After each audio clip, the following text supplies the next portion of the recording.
میرے نبی کریم علیہ السلام نے ایک دن صحابہ سے پوچھا بتاؤ بہترین عورت کون سی ہوتی ہے؟ کون ہوتی ہے؟ آکسفورڈ کی پڑھی ہوئی جی، پنجاب یونیورسٹی جس نے ایم فل کا مقالہ لکھا ہو، پی ایچ ڈی ہو جس نے پی ایچ ڈی کی ہو نمل یونیورسٹی سے، ایک کراچی یونیورسٹی کی ڈگری ہولڈر ہو، کہ باہر سے ایم بی بی ایس کر کے آئی ہو، کون افضل ہوتی ہے؟ کہ یا جو اچھی گفتگو کرے، نماز پڑھے، عبادت کرے وہ افضل؟ کوئی تو ایسی وجہ ہوگی نا۔ صحابہ سے حضور نے سوال پوچھا تو صحابہ نے بھی مختلف جوابات دیے۔ کسی نے کہا حضور پنجگانہ نماز پڑھنے والی، اور میں بات تمہاری ٹھیک ہے پر تو میری مراد کو نہیں پہنچے۔ ایک نے کہا یا رسول اللہ صلی اللہ علیہ وسلم پردہ کرنے والی، فرمایا بات تمہاری ٹھیک ہے پر تم میری مراد کو نہیں پہنچے۔ ایک نے کہا حضور با پردہ عورت، فرمایا بات تمہاری ٹھیک ہے پر تم میری مراد کو۔ حضرت علی کہتے ہیں بیٹھا میں بھی تھا بیچ، لیکن میں بھی مراد کو سمجھ نہیں پا رہا تھا، حالانکہ شہر علم کے دروازے کا نام مولا علی ہے۔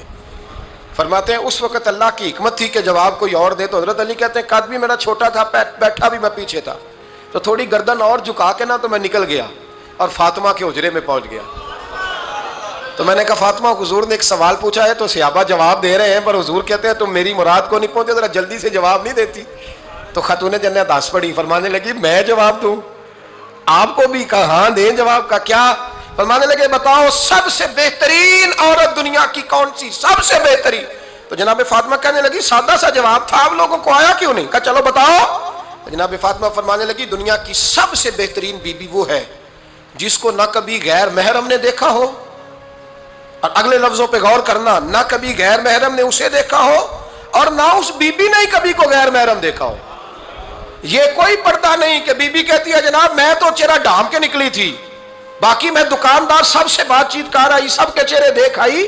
حضرت فاطمہ نے بتایا کہ تیری آنکھوں کا بھی پردہ ہے، اور وہ روایت وہاں الگ موجود ہے کہ حضور نے حضرت عائشہ صدیقہ ام سلمہ سے کہا کہ عبداللہ ابن مکتوم نابینا ہے تو پردہ کرو۔ تو یہ نابینا اس سے پہلے، سیرت نگاروں نے لکھا ہے کہ ایک دن یہ اس سے پہلے حضرت فاطمہ کے گھر چلے گئے حضور کے ساتھ، تو نبی کریم علیہ السلام نے جب ان کو لے کے حضور داخل ہوئے تو جناب فاطمہ نے آنکھیں جھکا لی، پردہ کر لیا۔ تو حضور نے فرمایا بیٹی وہ تو نابینا ہے، تو عرض کرنے لگی حضور مجھے تو نظر آ رہا ہے نا۔ یعنی حضور نے جو ازواج کو کہا وہ بات کی، جناب فاطمہ کا جو انداز ہے وہ نرالا ہے۔ تو حضرت علی کہتے ہیں جناب فاطمہ نے جواب دیا کہ بہترین عورت وہ جسے نہ کبھی غیر محرم دیکھا ہو اور نہ غیر محرم نے کبھی، وہ بی بی نے بھی کبھی غیر محرم بندہ نہ دیکھا ہو، دیکھا ہی نہ ہو اس نے۔ یہ پوائنٹ ذرا مشکل ہے، سمجھنے والا ہے۔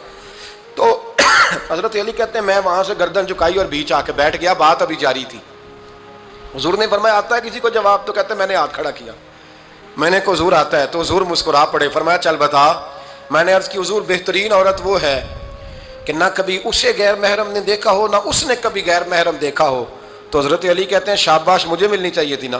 حضور مسکرا پڑے، کہنے لگے میں نے تو پہلے ہی کہا ہے فاطمہ تو بدعۃ منی، فاطمہ میرے جگر کا ٹکڑا ہے، میں نے تو بڑا پہلے کہہ دیا ہے۔ تو کہتے ہیں صحابہ میری طرف دیکھنے لگے کہ یہ تو تعریف فاطمہ کی ہونے لگ گئی ہے۔